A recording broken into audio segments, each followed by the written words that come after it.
Olá, seja muito bem-vindo, seja muito bem-vinda ao nosso curso de Introdução à Economia, dessa vez baseado no livro de Krugman e Wells, editado aqui no Brasil em 2007. E nessa primeira aula, nós vamos analisar a parte 1, o que é economia, e começar pela introdução, os negócios comuns da vida. Então, nessa aula, nós vamos dar início aí à análise do Krugman e do Wells.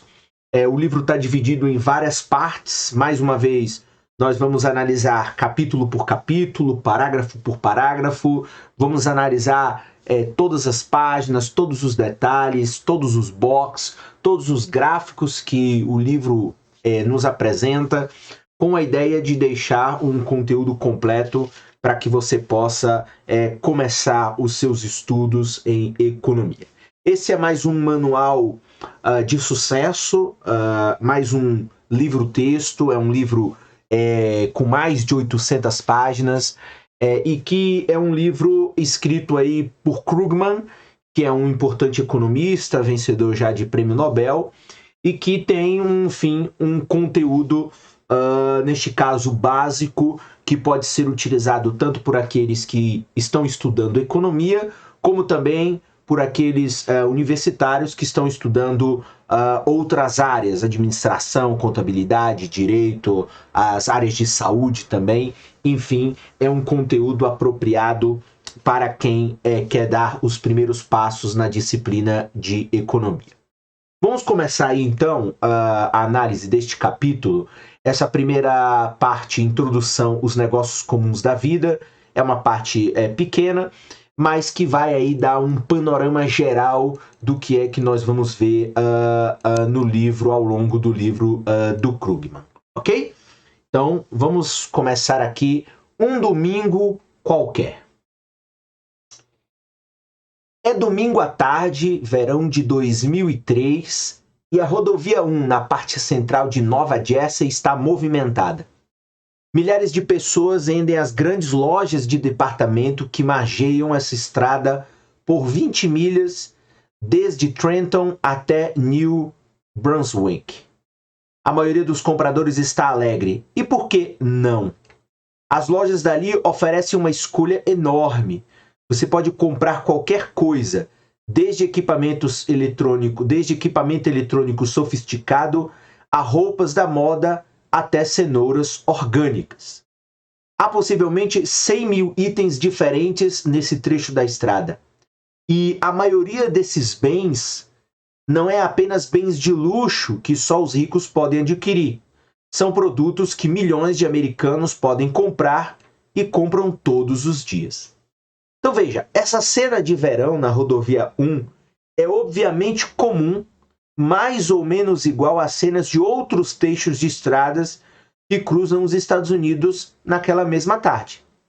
Mas essa disciplina, a economia, ela se interessa principalmente por coisas comuns. Então aqui os autores já deixam uma coisa muito clara, ou seja, a economia ela se interessa principalmente por coisas comuns. Portanto, digamos assim, o eixo central do estudo da economia é refletir coisas que na sua grande maioria, são coisas que estão acopladas ou que dizem respeito ao nosso dia a dia.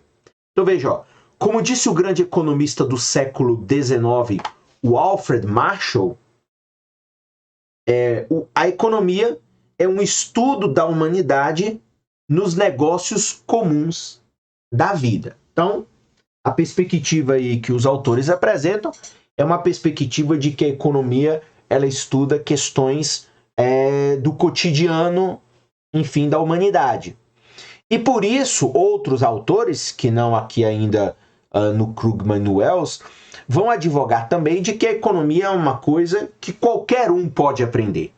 E se a gente for refletir isso, nós vamos ver que, por exemplo, no Brasil, boa parte dos cursos de graduação, eles têm alguma disciplina de economia. Então, eu já dei aula de economia para curso de fisioterapia, eu dou aula de economia para cursos de tecnologia, eu já dei aula para os cursos de gestão, para as áreas de engenharia, você também tem curso, ou você tem disciplina, né? Tem um componente curricular de economia.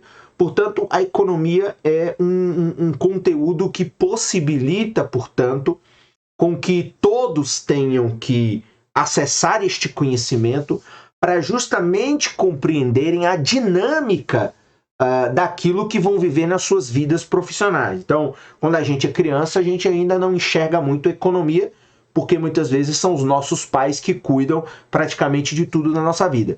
Mas quando nós nos tornamos adultos e começamos, digamos, a estudar na universidade, começamos a estagiar, começamos a trabalhar, nós aí acessamos, portanto, várias questões que são fundamentais para compreender a economia e que nós precisamos minimamente compreender qual a importância desses indicadores econômicos, o que é inflação na nossa vida, porque se a gente estudar a gente ganha mais, porque a produtividade ela é importante, portanto eu preciso me qualificar para ser um trabalhador sofisticado, qual a importância, portanto, da tecnologia nas relações de trabalho atual, o que é a economia internacional, por que quando eu vou viajar o euro é mais caro que o dólar, enfim, tudo, né?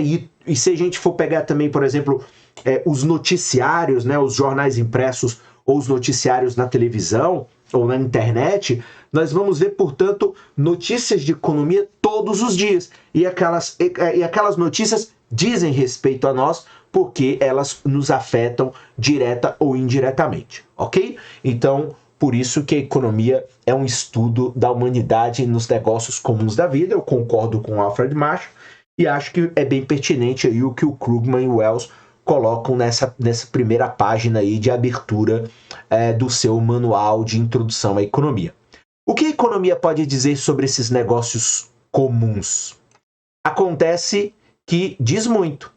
O que veremos neste livro é que mesmo as cenas comuns da vida econômica colocam algumas questões importantes, questões que a economia ajuda a responder. Então, alguns exemplos. Entre essas questões temos o seguinte: como funciona nosso sistema econômico? Isto é, como consegue fornecer os bens? Então, como é que a economia se organiza? Outro, quando e por que nosso sistema econômico sai do rumo, ou, por exemplo, a gente tem crise, levando as pessoas a um comportamento contraproducente.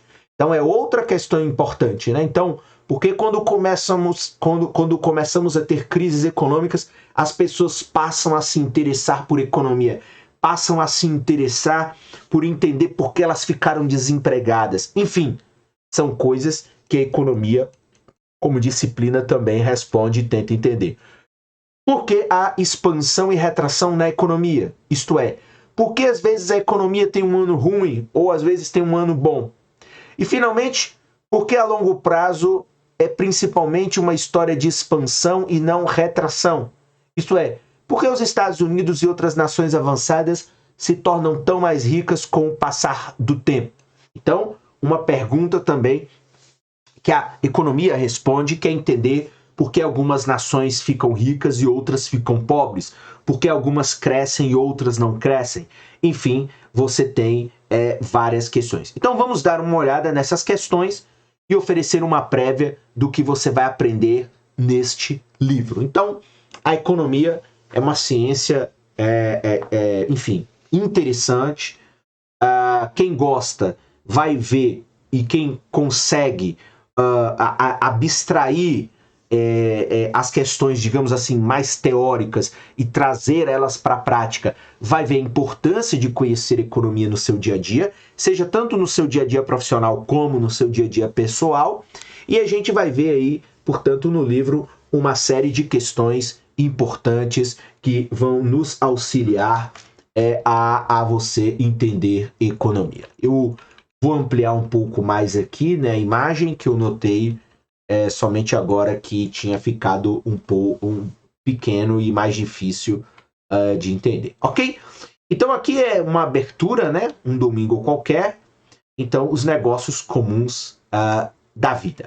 Apenas fazendo um adendo, que esse aqui, assim como o outro manual que também está disponível no nosso canal, que é o manual do Mankiw, esse, como são autores norte-americanos, é claro que o conjunto de exemplos que eles colocam sempre são exemplos relacionados aos Estados Unidos, enfim, exemplos que não remetem necessariamente, por exemplo, à realidade latino-americana, ou à realidade brasileira, ou até mesmo à realidade europeia ou asiática, enfim, mas aí a gente vai fazendo uma composição de outros exemplos para a explicação ficar o mais clara possível, ok? A mão invisível. Opa! Então vamos aqui, ó, abrindo aí essa parte de introdução.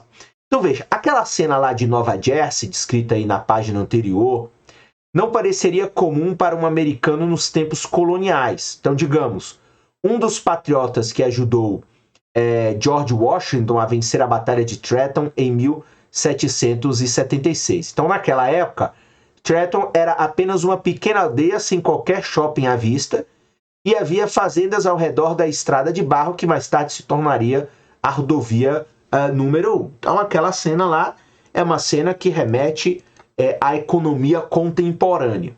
Imagine que você pudesse transportar, portanto, um americano do período colonial para os dias de hoje. Não é um roteiro para um filme, até para vários. Mas o que esse viajante do tempo acharia espantoso, né? Então, o que a gente pode, na economia, fazer essa relação entre o passado e o presente, sobretudo nessa reflexão dessa prosperidade capitalista que aqui os autores estão usando como referência, claro, o exemplo dos Estados Unidos. Certamente o mais espantoso seria a prosperidade da América moderna, o leque de bens e serviços que as famílias comuns podem adquirir. Olhando toda essa riqueza, o nosso colono transportando lá do século XVIII indagaria: como posso ter uma parte disso? Ou talvez perguntasse: como minha sociedade pode obter uma parte disso? Então, aqui deixando claro que quando a gente olha a economia do ponto de vista histórico, o que, claro, mais nos surpreende, até mesmo quando a gente vê um país um pouco mais pobre, como é o caso do Brasil, a gente vê a prosperidade ao longo prazo. Então, se a gente pega o Brasil em 1500 e pega o Brasil hoje, consequentemente, a gente tem uma baita prosperidade que é claramente vista na quantidade de infraestrutura, na quantidade, na diversidade de bens e serviços que são produzidos, que também é o caso dos Estados Unidos, que, enfim, alguns poucos séculos aí atrás, era um país rural, selvagem, e que, enfim, se transformou na maior potência econômica no século XX. A resposta é que para chegar a esse tipo de prosperidade, você precisa de um sistema que funcione bem para coordenar as atividades produtivas, ou seja, coordenar adequadamente, né, as atividades que criam os bens e serviços que as pessoas desejam e os que fazem chegar àqueles que as querem. Então, quando a gente fala, portanto, de prosperidade econômica, estamos falando que um país pobre, por exemplo, ele é pobre porque ele tem um sistema que não está funcionando bem no sentido de produzir bens e serviços, produtividade, para construir um mercado que faça essas mercadorias chegarem às pessoas. Então, esse tipo de sistema que temos em mente é quando falamos da economia. Então, isso significa economia, ou seja, as atividades que criam os bens e serviços que as pessoas desejam e que os fazem chegar àqueles que as querem. E a análise econômica, portanto, é nada mais, nada menos do que o estudo das economias. Portanto, eu posso estudar tanto no nível de indivíduo, que seria o ramo da microeconomia, como da sociedade em seu conjunto, que seria aí os estudos mais ligados à área de macroeconomia. Então, a economia é justamente compreender como funciona a coordenação das atividades produtivas, toda a dinâmica de produção de riquezas e a sua relação, claro, com as pessoas, com os humanos, com a sociedade. E a análise econômica é justamente entender e descrever teoricamente como isso funciona. Por isso que, inclusive, o título aqui dessa sessão, que é A Mão Invisível, até remete lá a uma expressão do Adam Smith, que foi o primeiro teórico, é considerado o pai da economia, daqui a pouco a gente vai ver um pouco disso, foi o primeiro cara a sistematizar uma análise econômica como a gente conhece hoje. Então, tem essa questão importante que a gente precisa colocar aqui como análise. Então, aqui a gente já viu o que é economia e o que é análise econômica. Então, uma economia tem sucesso na medida em que, literalmente, ele entrega os bens. E aí, aqui é apenas uma ponderação. Essa perspectiva de que a economia ela tem sucesso quando ela entrega bens, claramente é uma visão de economia do ponto de vista capitalista. Então, hoje, a gente considera sucesso na economia, e claro, vários capítulos aí a gente vai, de fato, retornar a isso várias vezes, é o fato de que a economia, quanto mais bens e serviços, quanto mais consumo tem, mais ela é mais bem sucedida. Por isso que o PIB, que é o Produto Interno Bruto, ainda é uma métrica de sucesso muito utilizada. Então, na verdade, aqui mais significa mais sucesso. Então, mais bem, mais carro, mais comida, mais imóvel, mais residência, mais roupa produzida, significa, portanto, mais sucesso da economia. Não vamos entrar aqui no mérito se isso é bom ou não, do ponto de vista hoje do que a gente tem que adicionar como desafio, sobretudo quando a gente adiciona a questão da sustentabilidade. Mas do ponto de vista da análise econômica, entregar bens é o que dá sucesso, é o que determina o sucesso da economia. Por isso que quando a gente fala lá, sei lá, de um país asiático, quando a gente fala assim do Camboja, a gente está dizendo que o Camboja é menos desenvolvido que os Estados Unidos ou que o Canadá, porque justamente aquela sociedade entrega menos bens e não mais bens do que o outro país das Américas. Então, um viajante do tempo vindo do século XVIII ou até de 1950, ele ficaria admirado com a quantidade de bens e serviços que a moderna economia americana fornece e com o número de pessoas com acesso a eles. Então, é uma economia que entrega cada vez mais bens e serviços sofisticados, cada vez mais diversidade de bens e serviços e para cada vez mais um número maior de pessoas. Por isso que se chama uma economia capitalista de escala. Ou seja, a gente tem que produzir um consumo de massa, uma quantidade. Portanto, quanto mais pessoas consomem, melhor é dentro dessa lógica e dentro desse sistema de análise econômica. Comparado com qualquer economia passada e com apenas um punhado de outros países do mundo atual, então veja, os Estados Unidos têm um padrão de vida incrivelmente elevado. Então aqui, veja, não tem julgamento de valor, não tem juízo de valor, não tem juízo de valor. O que acontece? Os Estados Unidos é considerado, dentro dessa reflexão teórica, um país que tem um padrão de vida incrivelmente elevado porque se leva em consideração como métrica de sucesso apenas a quantidade maior de consumo de bens. É isso que determina o sucesso. E aí, claro, hoje a gente já tem críticas em relação a isso, mas é isso que você está vendo aqui não só nesse manual, mas se você recorrer a outros manuais, você vai ver que esse é o padrão de análise do começo da teoria econômica, enfim, isso aí aqui é o elementar para você começar a entender economia. Então, a nossa economia deve estar fazendo alguma coisa certa e o viajante do tempo gostaria de cumprimentar o resultado. Mas adivinhe, não há nenhum responsável. Então veja, os Estados Unidos, ele tem uma economia de mercado em que a produção e o consumo são resultado de decisões descentralizadas das empresas e dos indivíduos. E aqui os autores já colocam mais um elemento fundamental que você não pode esquecer aí ao longo dos estudos desse capítulo aqui, desse capítulo não, dessa sessão e deste manual de introdução à economia do Krugman e do Wells, que é o seguinte, então assim, o sucesso de uma economia capitalista, ela decorre, portanto, de um conjunto, de uma atmosfera dinâmica do chamado mercado. Portanto, produção e consumo.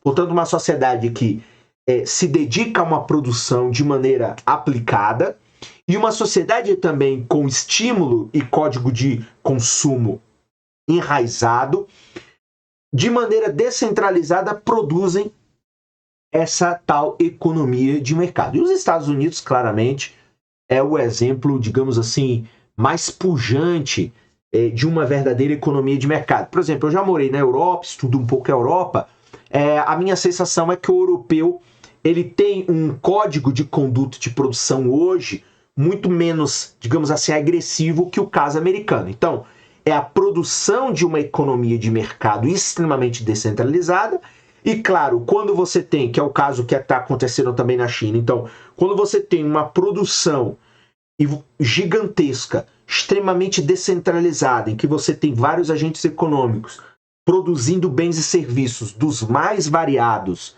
nas mais variadas áreas e setores da economia, e você tem uma cultura de consumo intenso, você, portanto, faz com que essa economia de mercado seja dinâmica, enfim, faça com que o capitalismo seja, de fato, um capitalismo pujante. E o caso americano, quando eu quiser ir comparar com o caso europeu, tem muita diferença, enfim, a minha sensação é que os europeus, digamos assim, são mais comedidos hoje na quantidade e na capacidade de produzir uma sociedade consumista como fim. Enfim, mas aí são outras discussões, apenas aqui para você ver o quanto essa discussão ela dá para fazer uma tese, dá para escrever um TCC, dá para escrever uma dissertação, porque é uma questão complexa. Então veja, não há autoridade central dizendo às pessoas o que produzir e para onde transportar. E aí aqui o autor já coloca, olha, a economia de mercado, que é o que se baseia esse manual, portanto, a ideia de que numa universidade, inclusive até pública, no Brasil se ensina comunismo, isso não ensina. Isso é um livro que já está deixando claro aqui o que é a análise econômica. É uma análise econômica baseada no marco do capitalismo. Então, quando não há uma autoridade central dizendo às pessoas o que produzir para onde transportar, significa que você tem uma sociedade capitalista, porque tanto o comunismo como o tal do socialismo, enfim, independente aí, ou os tais projetos esquerdistas que muitos às vezes criticam, e tem, por exemplo, a União Soviética ou Cuba como um grande exemplo, ok, aquelas sociedades, naqueles momentos históricos, ou ainda num momento histórico presente, elas não têm uma economia de mercado, como é o caso dos Estados Unidos ou da Europa ou do Japão. Mas, enfim, isso mostra que esse é um elemento importante. Então, quando a gente vê, por exemplo, a crítica de que o Brasil vai se tornar comunista, não vai se tornar comunista porque tem um partido de esquerda.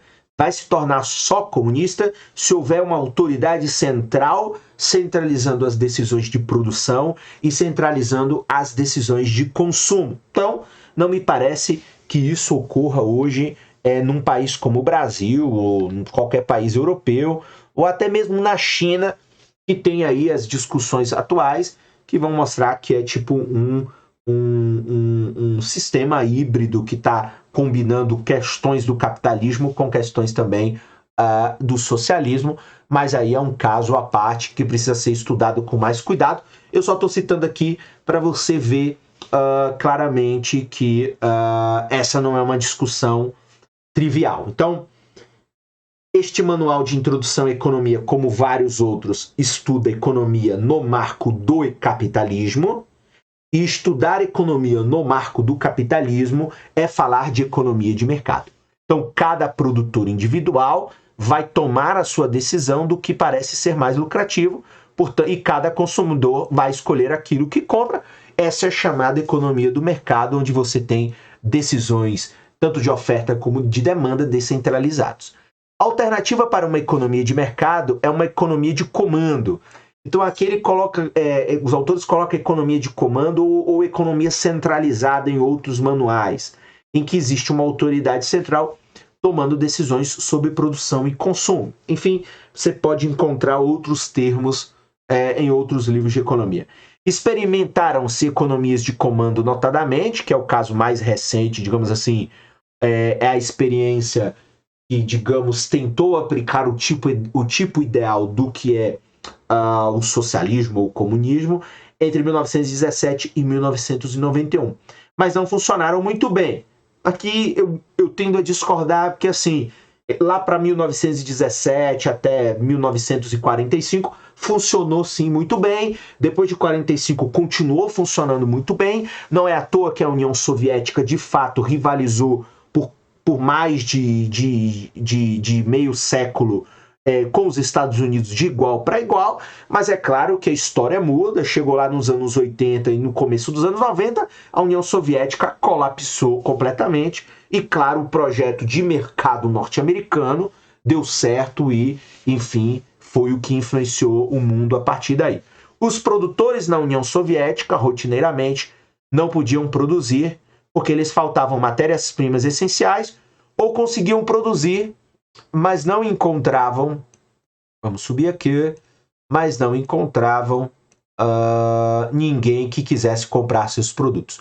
Os consumidores, frequentemente, eles não conseguiam encontrar itens necessários. Economias de comando são famosas pelas longas filas nas lojas. Então, assim, é uma crítica válida, ok? Os autores colocaram aí, mas eu acho que é melhor a gente não falar nisso, porque do ponto de vista ou da honestidade intelectual, analisar o caso da União Soviética, seria necessário a gente recorrer a outras literaturas, porque o projeto teve um sucesso, sim, até um determinado momento, depois faliu. Como eu falei, lá nos anos 60, 70, era um projeto de extremo sucesso. Ou seja, as pessoas se esquecem, por exemplo, que a União Soviética, ou ali a Rússia, que era o país central, era até 1917 um país extremamente pobre e agrário, e que se converteu numa superpotência industrial, militar e etc, etc, etc.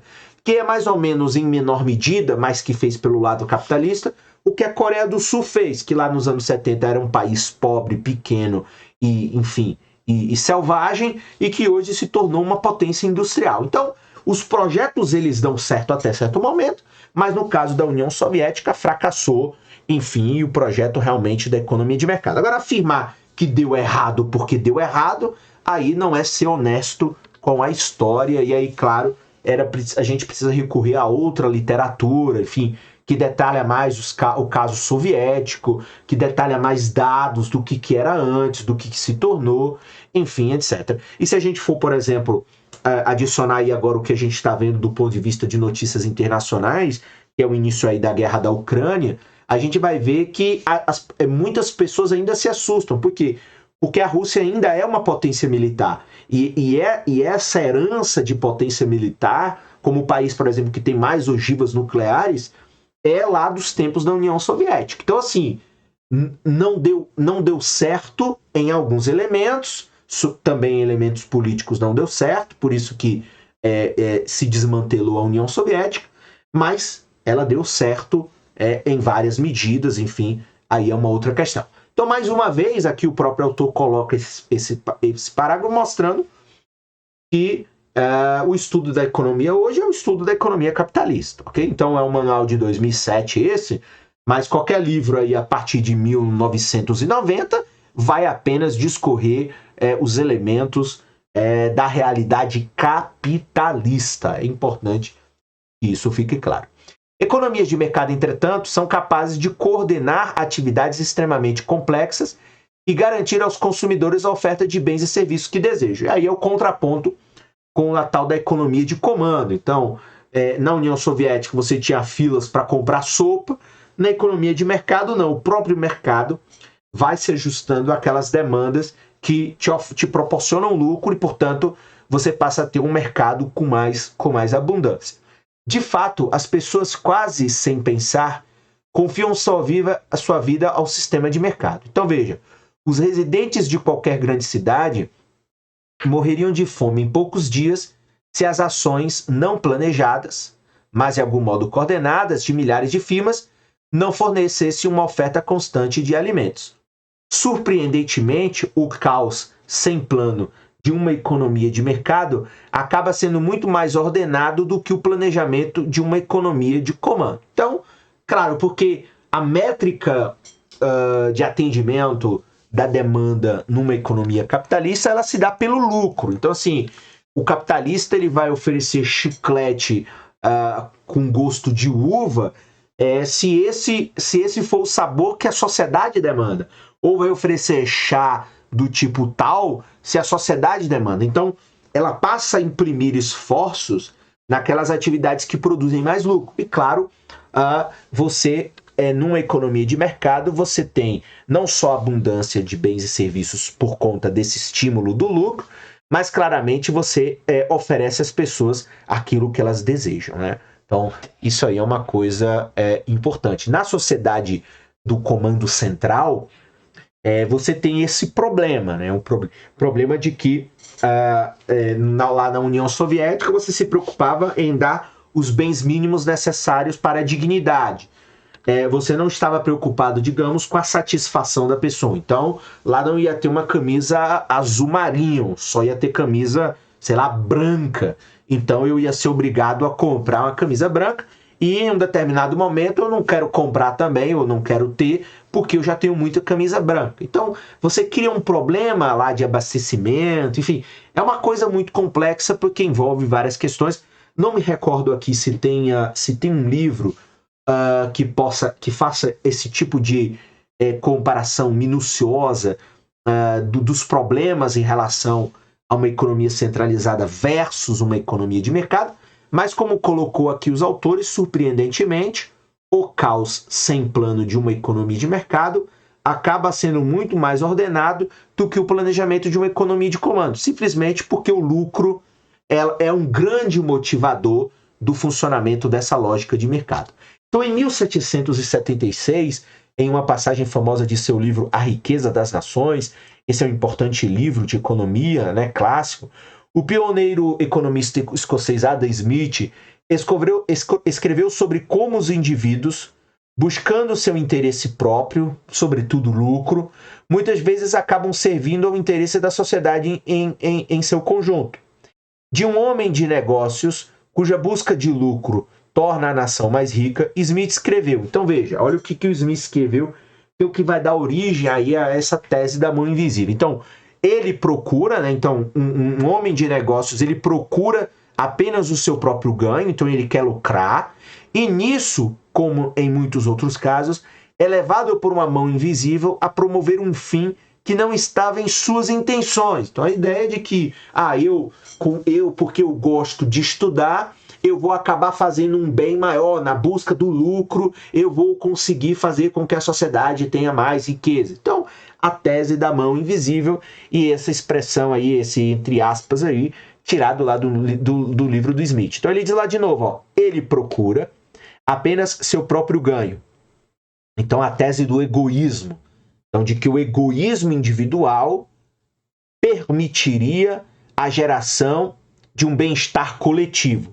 E nisso, como em muitos outros casos, é levado por uma mão invisível a promover um fim que não estava entre suas intenções. Então essas três linhas aqui, elas são clássicas dessa ideia do individualismo e não do coletivismo, porque o individualismo, eu buscando os meus próprios interesses, vou gerar mais bem para a sociedade. Também há uma frase, enfim, é preciso ter cuidado. Ela não se aplica tão hoje, porque, por exemplo, como explicar a desigualdade? E como explicar um lugar com muita desigualdade? Será que a busca do ganho ou a busca da individualidade é mais importante que a busca da coletividade? Enfim, isso precisa, enfim, de mais análise. Talvez, acho que os autores eles voltam em alguma coisa nessa questão ao longo do livro, e aí na aula que isso reaparecer, a gente faz novos comentários e faz uma análise acerca disso. Então, desde então, os economistas usam o termo mão invisível para se referir à maneira pela qual uma economia de mercado consegue domar o poder do interesse próprio em favor do bem da sociedade, ok? O estudo de como os indivíduos tomam decisões, de como essas decisões interagem, então é denominado lá a área de microeconomia.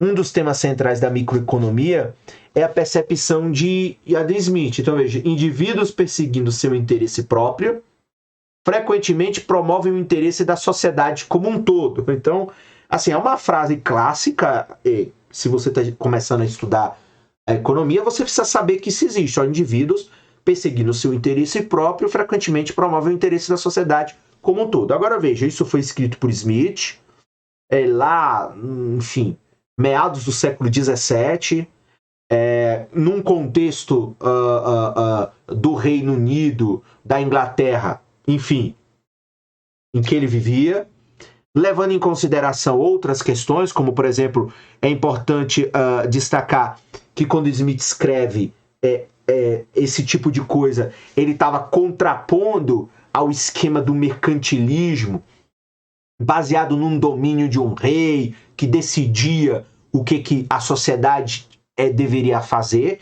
Então ele estava se contrapondo a um sistema que era dominante na época, do qual ele estava vendo ruir, então tinha razão para escrever. Eu não acho que esse tipo de frase hoje ele se aplique adequadamente às realidades dos vários países, inclusive o caso dos Estados Unidos.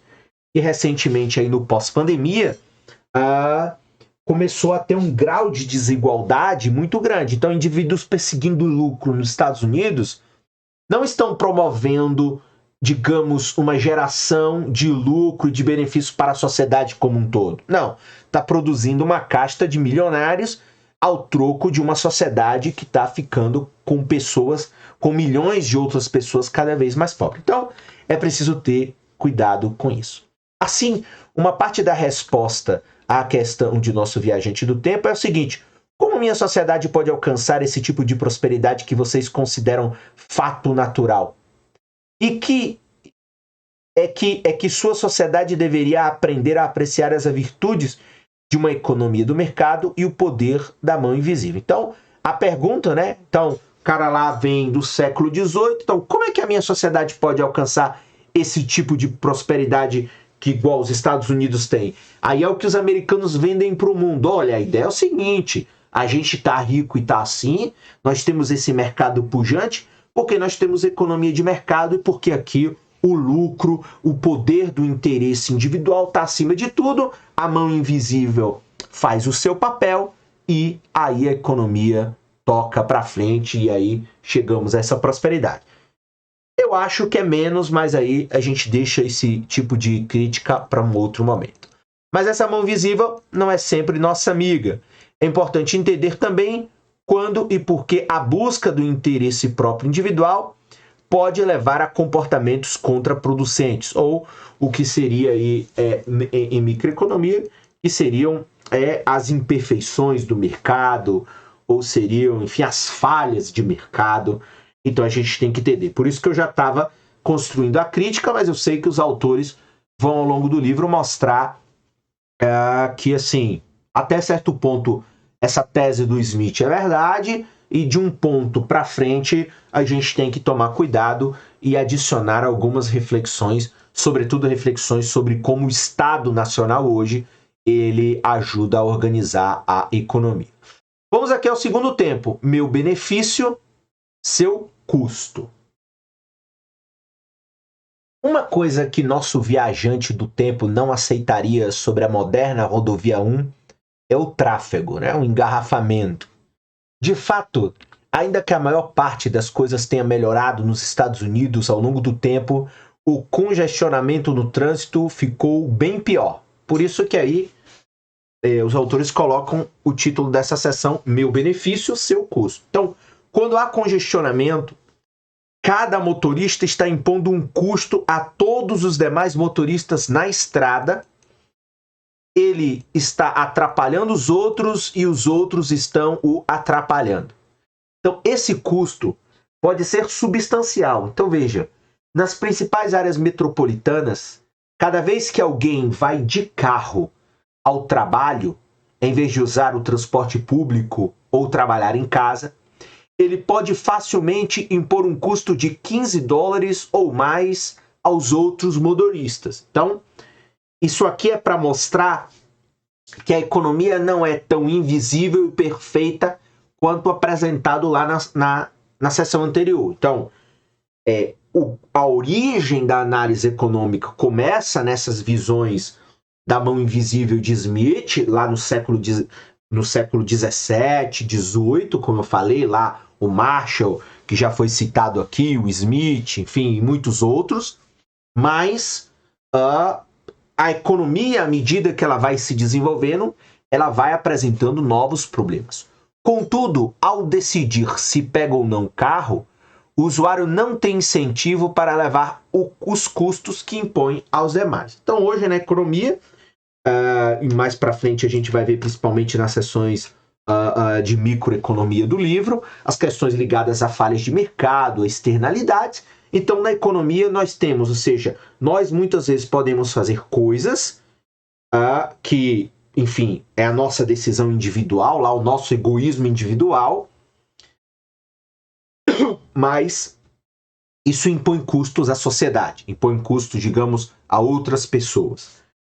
Isso é o congestionamento, o lixo, a poluição, enfim, uma série de questões que a gente precisa levar em conta.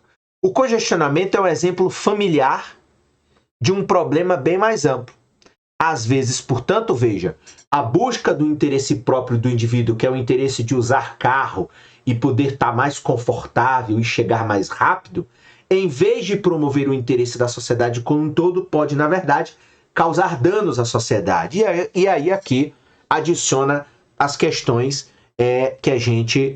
que eu já tinha adiantado comentando as questões anteriores. E isso é conhecido como falha de mercado. Então, existem falhas no funcionamento desta economia de mercado. Então, ainda que a gente possa dizer que, de fato, a economia de mercado ela obteve, ao longo da história, muito mais sucesso do que a economia centralizada ou a economia de comando, isso é verdade, mas a economia de mercado ela não está livre de problemas. Então, muitas vezes, essa busca pelo interesse individual, pelo lucro exacerbado, pelo meu interesse privado, pode impor custos à sociedade, que não é só esse caso do congestionamento. Aqui o autor coloca o que eu já falei. Então, veja, outros exemplos importantes de falha de mercado envolvem, por exemplo, poluição do ar e da água. Então, eu tenho uma indústria e, para mim lucrar mais, eu estou poluindo um rio.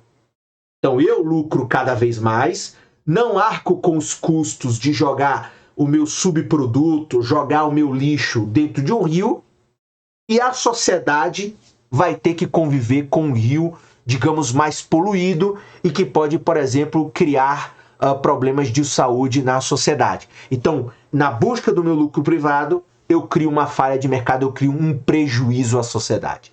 Bem como o excesso de exploração de recursos naturais, como pescado e floresta.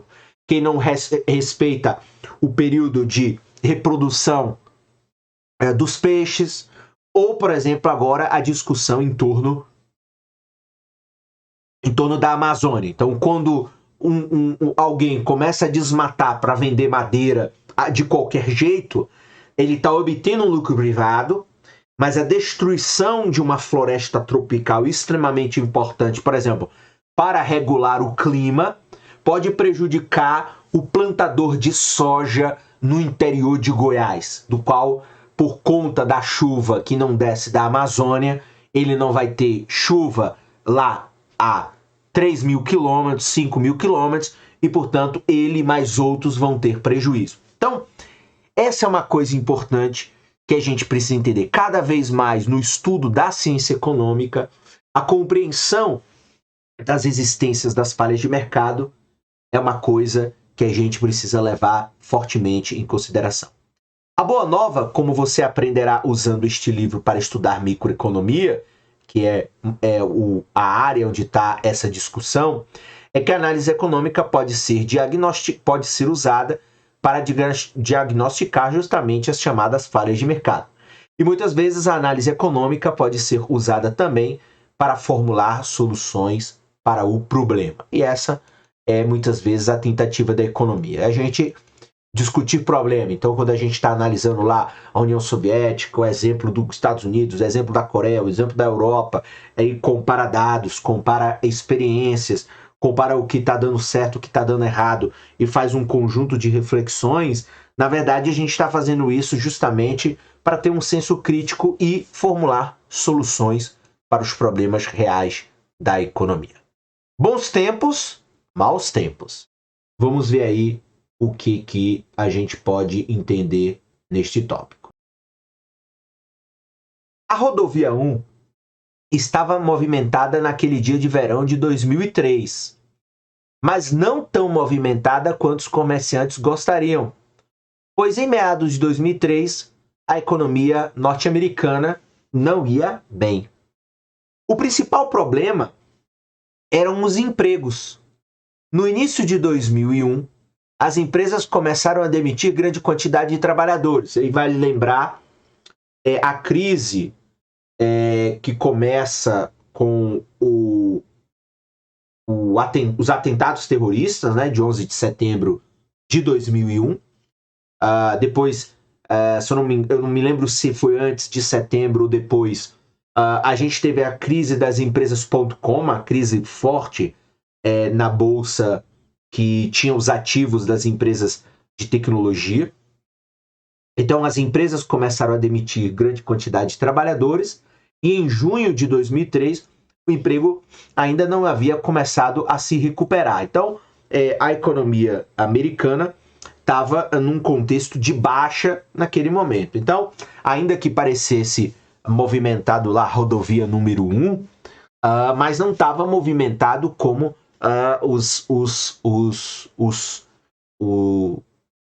como, digamos assim, o movimento histórico apresentava. Então, claro que a gente precisa olhar a coisa do ponto de vista histórico. Então, talvez lá o verão de 2000 ou de 1999 foi muito melhor que o verão de 2003. Tais períodos de mal-estar são uma característica regular das economias modernas. Então, estamos falando, portanto, que ao estudar lá as chamadas economias de mercado, a gente tem que compreender que as economias de mercado elas têm maus momentos. Então, tem uma situação de mal-estar. Que aí é o seguinte, o fato é que a economia não funciona sempre regularmente. Então ela passa por flutuações, uma série de crescimentos e declínios. Então nós vivemos numa economia cada vez mais, outra expressão importante na economia, volátil. Então é uma economia que tem altos e baixos, ela não tem uma certa estabilidade, sobretudo no curto prazo. Então ao chegar à meia-idade, o americano médio terá passado por 3 ou 4 declínios conhecidos como recessões. Então veja, então estou falando aí de um americano de meia idade, uma pessoa de 50 anos, né? Então veja, a economia dos Estados Unidos, se uma pessoa tem 50 anos, já sofreu várias recessões. Então 1973, né, a primeira crise do petróleo, 1980, crise do petróleo, 1981, se não me engano, tinha problema de guerra, enfim, etc. 1990 também, e 2001 com os atentados terroristas, enfim, crise das empresas de tecnologia, etc. Então, assim, você vê que num conjunto de 1, 2, 3 décadas, né, ou 4 décadas, você teve 3, 4 crises ou recessões econômicas. Portanto, então, tem a mão invisível nesta economia de mercado, mas é necessário compreender que essa economia de mercado tem altos e baixos. Ela não é estável, sobretudo no curto prazo. Então veja, durante uma recessão grave, milhões de trabalhadores podem perder um emprego. Então, a economia ela vive de altos e baixos cada vez mais, sobretudo com essa globalização, enfim, e em que uma guerra na Ucrânia cria instabilidade no mundo inteiro, ainda que você esteja a 15 mil quilômetros da guerra. Assim como as falhas de mercado, portanto, as recessões são coisas da vida. Mas assim como as falhas de mercado são um problema para o qual a análise econômica oferece algumas soluções. Então veja, as recessões estão entre as principais preocupações do ramo da economia conhecido como macroeconomia. Então, assim como lá a microeconomia, que a gente vai ver aí em alguns capítulos do livro, as falhas de mercado são uma coisa, um problema que é analisado na busca da solução do ponto de vista micro. Do ponto de vista macro, a recessão, os mal-estares econômicos, as flutuações ou os declínios para baixo são para baixo do ponto de vista econômico, né? Enfim, de emprego, de produção, etc., são o que mais preocupam esse ramo da economia. Então, cada ramo da economia vai analisar um determinado problema para encontrar uma determinada solução. Nesse ponto, é importante destacar que a economia tem assim um pouco de similaridade com a medicina. Então, a medicina, ela não estuda só o corpo humano saudável, ela estuda as doenças. Então, e o objetivo é compreender como as doenças desestabilizam o corpo humano, digamos assim, perfeito. É a mesma coisa. Então, a gente tem uma lógica do que é uma economia em pleno funcionamento, igual, por exemplo, produzindo, dando emprego, tendo consumo, etc. Mas, ao longo desse funcionamento, a economia, digamos assim, tem doenças. Então, tem uma falha de mercado, tem uma recessão. Então, a economia vai estudar a doença para ir em busca da solução. Então, assim, se a economia funcionasse perfeitamente e não houvesse escassez e tudo funcionasse muito bem, não precisava ter economista. Assim como se a gente não adoecesse, não precisaria existir médico na sociedade, porque o meu corpo perfeito, eu não preciso solucionar nenhum problema. Então, a economia tem um pouco essa comparação com a área de dados. Então, se você estudar macroeconomia, se você gostar mais desse ramo da economia, verá como os economistas explicam as recessões e como as políticas governamentais podem ser aplicadas para minimizar os danos causados por flutuações econômicas. Então, é importante a gente compreender isso aí, ok? Contudo, apesar de recessões ocasionais, no longo prazo, a história da economia americana tem muito mais expansões do que declínio, o que explica o próprio progresso econômico. Então, a economia tem altos e baixos, mas são altos e baixos sempre para cima. Sempre para cima. Então, no longo prazo, você tem uma curva ascendente, o que explica porque a economia norte-americana hoje é, digamos, muito mais rica, muito mais próspera do que lá em 1910. Porque ainda que você tenha tido crises, né, soluços ao longo do tempo, mas você teve muito mais expansões com muito mais vigor do que declínios. E esse crescimento de longo prazo é o tema da nossa questão final. Então, para a frente e para cima.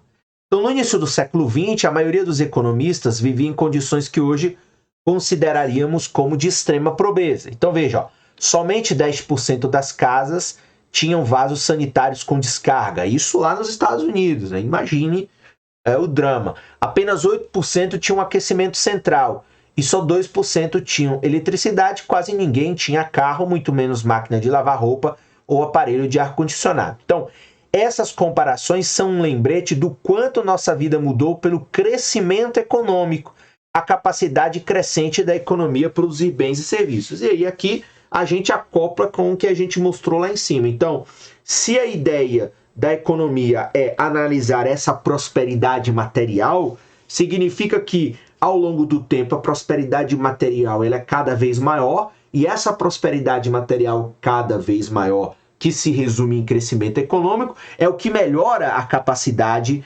da economia de ofertar e demandar cada vez mais bens e serviços. E por que a economia ela cresce ao longo do tempo?